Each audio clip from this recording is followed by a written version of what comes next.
La parole est à Monsieur Alexandre Loubet pour le Rassemblement national. Merci Madame la Présidente. Au nom du groupe du Rassemblement national, permettez-moi tout d'abord d'avoir une pensée pour nos compatriotes réunionnais en ces jours difficiles. Ma question s'adressait initialement au ministre de l'Europe et des Affaires étrangères, qui brille malheureusement par son absence en ce premier jour de séance de questions au gouvernement. Je vous interroge donc, Monsieur le Premier ministre.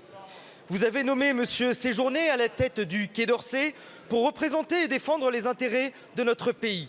Pourtant, les Français doivent savoir que le 22 novembre 2023 au Parlement européen, Monsieur Séjourné a appelé à la fin de notre souveraineté nationale en votant pour le rapport Verhofstadt.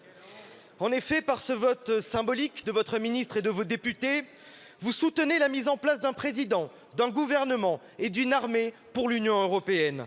Vous voulez soumettre notre droit national à l'arbitraire des juges européens.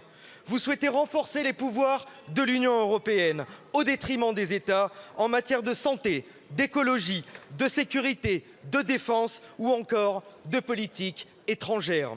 Et surtout, par ce vote, vous voulez mettre fin à la règle de l'unanimité, dernier garant de notre souveraineté au Conseil européen. Monsieur le Premier ministre, vous voulez donc priver la France de son droit de veto qui, pourtant, nous protège de toute décision qui porterait atteinte à nos intérêts vitaux. Par ce vote, Monsieur le Premier ministre, votre gouvernement dévoile son intention.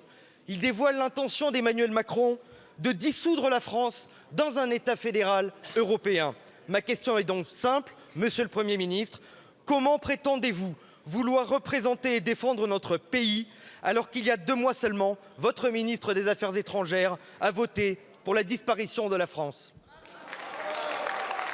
Je vous remercie. La parole est à Madame Prisca Thévenot, ministre en charge du renouveau démocratique et porte-parole du gouvernement.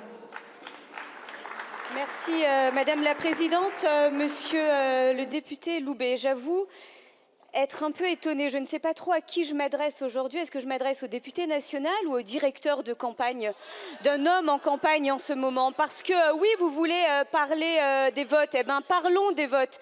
Je pourrais parler en long et en large de vos votes au sein de cet hémicycle. Vous le savez très bien, j'ai été plus haut dans cet hémicycle pour témoigner du non-travail et de l'incompétence qui règne parmi vos rangs. Mais parlons plutôt de vos votes au niveau de l'Europe, de vos votes, parce que oui, vous votez contre les soutiens à l'Europe, vous votez contre le fait de dénoncer la mainmise en ce moment de Poutine sur l'attaque qu'il est en train de mener contre l'Ukraine. Vous votez contre le projet qui permet de défendre nos frontières européennes avec le pacte asile et migration.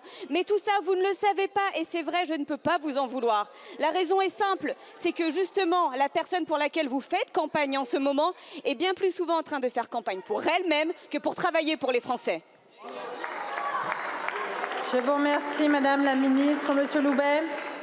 Madame la Ministre, vos accusations sont fausses et le 9 juin aux élections européennes, les Français bloqueront votre projet fédéraliste. Je vous remercie.